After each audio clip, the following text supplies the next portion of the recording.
बादशाह अकबर कामकाज के अलावा भी कई चीजों के बारे में बीरबल से बातचीत किया करते थे।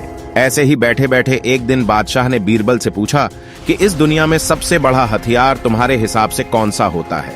इस बात के जवाब में बीरबल ने कहा कि दुनिया में आत्मविश्वास से बड़ा हथियार कुछ और नहीं हो सकता है। यह बात अकबर के समझ में नहीं आई, लेकिन फिर भी उन्होंने कुछ नहीं कहा। उनके मन में हुआ कि समय आने पर इस बात की परख की जाएगी। कुछ दिनों बाद राज्य में एक हाथी बेकाबू हो गया।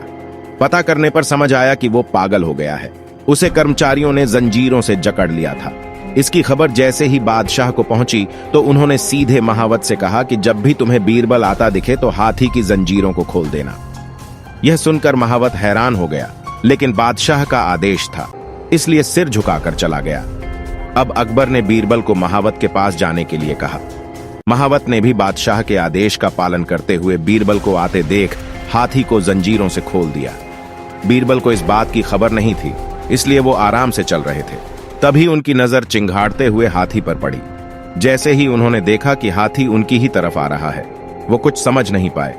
कुछ ही देर में उनके दिमाग में हुआ कि बादशाह ने मेरी आत्मविश्वास वाली बात को परखने के लिए ही इस हाथी को मेरे पीछे छोड़ने का आदेश दिया होगा। अब बीरबल इधर उधर भागने की सोच रहे थे, लेकिन ऐसा कुछ हो नहीं पाया। सामने से हाथी आ रहा था और अगल बगल में भागकर जाने की जगह नहीं थी। इतने में हाथी बीरबल के काफी करीब पहुंच गया। तभी बीरबल ने सामने एक कुत्ते को देखा और उसे टांगों से पकड़कर हाथी की तरफ फेंक दिया। कुत्ते चीखते हुए हाथी से टकराया। उसकी ऐसी चीखें सुनकर हाथी वापस उल्टी दिशा में भागने लगा। कुछ ही देर में इस बारे में बादशाह अकबर को पता चला। तब जाकर उन्होंने माना कि आत्मविश्वास ही इंसान का सबसे बड़ा हथियार है। कहानी से सीख, हर किसी की बात पर यूं ही भरोसा नहीं कर लेना चाहिए। बात की जांच और परख करना जरूरी है। दूसरी सीख यह है कि इंसान समय से पहले उम्मीद न छोड़े तो परेशानी से बाहर निकला जा सकता है।